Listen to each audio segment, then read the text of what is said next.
And I thought this is a message that can pertain to anyone, young, old, doesn't matter. This is a great message that I want to open up with a story. Figured a good illustration to kind of tie into the message here. So I'm going to go ahead and start with the story. And it goes, once there was this very wealthy young man. He lived in a great elaborate house with dozens of rooms. Each room was more comfortable and more beautiful than the one before it. There was paintings and sculptures and crystal chandeliers, golden ornate railings on the stairs, more beauty than most had ever seen. One day, he decided to invite the Lord to come home and stay with him. When the Lord arrived, this young man offered him the very best room in his house. The room was upstairs at the end of the hall. This room is yours, Jesus. Stay as long as you want. You can do whatever you want to this room. Remember, Lord, this room is yours. That evening, after he retired for the night, there came a loud knocking at the front door. The young man pulled on his robe and went downstairs. When he opened the door, he found the devil, and he sent 3 of his demons to attack the man. He quickly tried to close the door, but one of the demons kept sticking his foot in, and sometime later, after a great struggle, he managed to slam the door shut and return to his room totally exhausted. Can you believe that? The man thought. Jesus is upstairs in my very best room, sleeping while I'm down here, battling demons. Well, maybe he just didn't hear. So he went to sleep, totally exhausted. The next day, things went along as normal, and being tired as he was, the young man retired early that evening. Along about midnight, there came such a terrible ruckus at the front door again that the young man was sure that whatever it was would tear the door down. He stumbled down the stairs once again and opened to the front door. There were dozens of demons now trying to get into his beautiful home. For more than 3 hours, he fought and struggled the demons from hell and tried to shut the door against their attack, but he wasn't strong enough, and boom! They got in. He was thrown across the room, tormented and beat down for hours until they finally left, banged up and totally exhausted. The man could not understand how this happened. He thought, why won't the Lord come to my rescue? Why does he allow me to fight all by myself? Troubled, he found his way to the sofa and fell into a restless sleep. The next morning, he decided to inquire of the Lord about the happenings of the last 2 evenings. Quietly, he made his way to the elegant bedroom where he had left Jesus. Jesus, he knocked slowly at the door. Lord, I don't understand what is happening.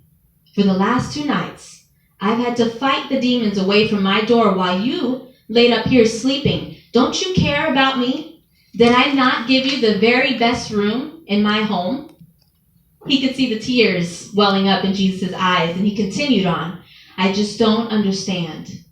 I really thought that once I invited you in to live with me, that you would take care of me. And I gave you the best room in my house and everything. I mean, what more could I do?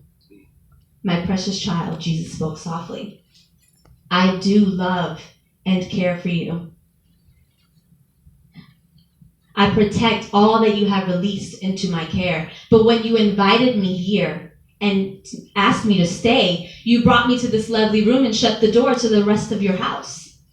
I am the Lord of this room, but I'm not the master of your house. I have protected this room, and no demon may enter here. Yeah. Of course. What was I thinking? The man cried, please forgive me, Lord. Take my entire house, it's yours. I want you to have control over everything. With that, he flung the bedroom door open to the rest of his house and knelt at his knees at Jesus' feet. That night, as the man was preparing for bed, he wondered if the demons would arrive again. He remembered what Jesus said and went to sleep with a sense of peace. Along about midnight, the banging at the door was frightening. The man approached the door, trembling, when suddenly he felt a touch at his shoulders. Allow me, Jesus said. The man stepped aside and watched Jesus in awe. As Jesus swung open the door, no need to be afraid. Satan stood at the door this time, demanding to be let in. What do you want, Satan? the Lord asked. The devil immediately stepped back. He looked at the house number, looked at the door, looked at the house number again, looked at the door, bowed low to the ground at the Lord's feet and said, "So sorry. I must have gotten the wrong address." And with that, all the demons ran away. Amen. So there's a moral to this story. Amen. We seek peace in our life, but aren't willing to surrender everything. Jesus wants all of us. He wants every part of us, not just the part. Yeah. And if we only give him part of it, then he will only have dominion over those parts. He will take what we give him, but nothing more. So what does surrendering look like?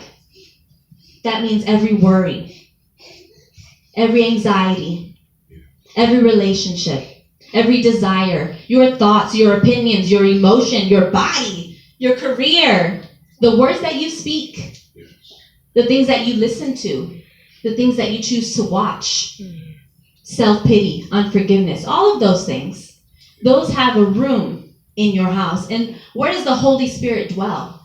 The Holy Spirit chooses to dwell within us. And if we are not holy, then how are we treating our guests in ourselves? We need to sanctify ourselves and allow the Holy Spirit, Jesus, to have every part of us, to have dominion over us so that we can have full peace. God says that we will experience a peace that is beyond our understanding. And the only way for that to happen is for us to really just open up every door in our home and let him have access to it. Because the darkness cannot dwell where there is light. Amen.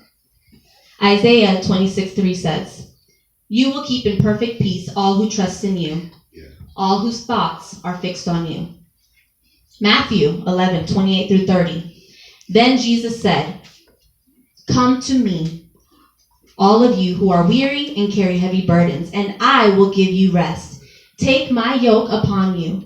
Let me teach you, because I am humble and gentle at heart, and you will find rest for your souls. For my yoke is easy to bear, and the burden I give you is light." Psalm 29:11. The Lord gives his people strength.